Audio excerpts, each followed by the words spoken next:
Hello lovely people, we're in the cafe at the Canal Trust out the back of the Black Country Living Museum, and this is very nearly a year on from the footage you actually saw in the video we've just released. Amazing, this tech stuff, isn't it? Anyway, the ticket we bought last year was valid for 12 months, and the last time we were here the queue for the coal mine was massive, so we've come back before the ticket expires tomorrow in the hope that the queue is much shorter. Anyway, I'm whispering a bit because I feel like a complete idiot putting a mic on and pointing the camera at myself. But I wanted you to see these really cool light bulbs. Anyway, we're going to finish up here and then head across the bridge into the Living Museum itself, and fingers crossed for no queue at the coal mine. So, see you over there. We're at the mine head, or whatever it's called, and there's a model of a pit and some info boards and displays around here, and someone to sit down to watch the info video. Then it looks like every 20 minutes or so a group of, it says 25 on the wall information, they go into the next room, which we can see through a stable door, and they get hard hats, and it looks like specifically weak torches. Then it looks like we'll be taking down the mine. Anyway, the last group set off about 10 minutes ago, so it shouldn't be much longer for us. 1968. It had been worked for 69 years. You won't get me down underground in your mind, away from the fields and the flowers so fine. How cool is this? Go on. No idea.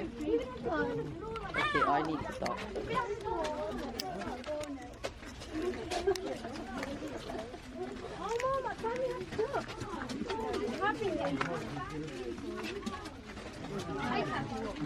Yay, stand up again.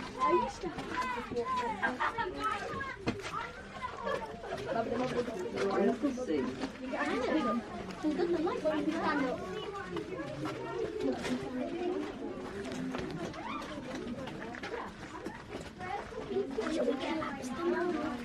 What?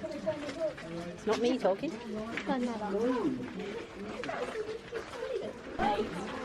So far it's been a lot of wandering around in the almost pitch black, which is very entertaining. It's just enough light to recreate what it was like to work down here by candlelight. Then there's lots of little audio, visual and model stops, and we've seen a couple of those already. It's really helpful to try and understand actually what life was like. I'll try and film the next couple to give you a bit of a flavour. Thick coal lets you get plenty of big lumps. The skip goes up the shaft on the end of the winding chain, and the one that we use round here is a bit special. Flat chain some call it, or rattle chain, on account of the noise it makes when it goes over the drum on the winding engine. It's really made up of 3 chains held together with wood between the links. There's a bit lying down there. It's a lot safer than a rope, or even the old single chain, because if a link broke in that, well, the load would fall back down the shaft. But they're taking out a bit more. They're working in the bottom part of the seam, the benches. Every seam's got its own name, but don't ask me where they come from. We start holing under about 3 foot, sometimes going in about as far as 18 foot, holding up the coal with sprags and leaving a few little pillars of coal as well. When they've gone in far enough, they get out and we start to prepare the coal above so that it'll fall down.